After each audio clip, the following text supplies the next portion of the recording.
Another thing is when you look at the adverse reactions on Tdap and Manectra, it says that they have hypersensitive reactions. And so I was like, wow, what's a hypersensitive reaction? Because the normal, I mean, you just see that and you don't know what it is, right? So I look it up. I look up the 4 types of hypersensitive reaction, and type 4 is type 1 diabetes. So why do you categorize it in a word called hypersensitive reactions? No one's going to, okay, I don't know. Maybe they will look it up, but I looked it up because I was so within Braden's case. I looked up every word on that package insert basically.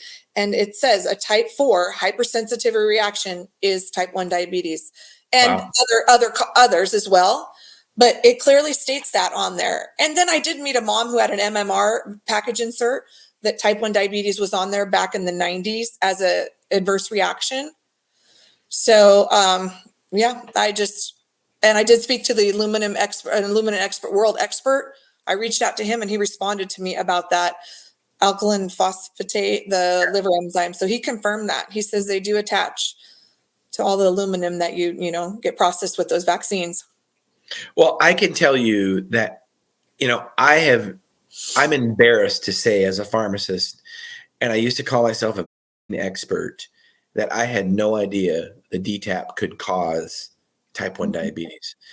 And although I'm embarrassed from it, I'm glad I woke up, but also it's also a reminder, the education that we don't get when it comes to pharmacists and doctors, when it comes to, we're just taught just to vaccinate, if in doubt.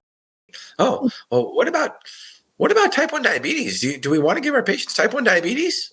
Yeah. I mean, seriously, I can't believe I never asked that question. So thank you for being on today to share this story. Yeah.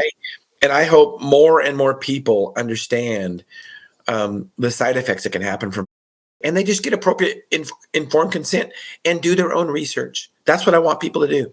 Exactly. I did meet an Emmy award-winning producer who wrote about how he believes his son was injured because he has 2 sons that were injured right after, are now type 1 diabetic. And so he is adamant. And so we've been in contact on and off.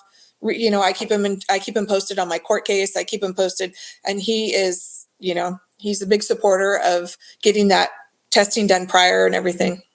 Absolutely. That's awesome. We need to get the word out, Debbie.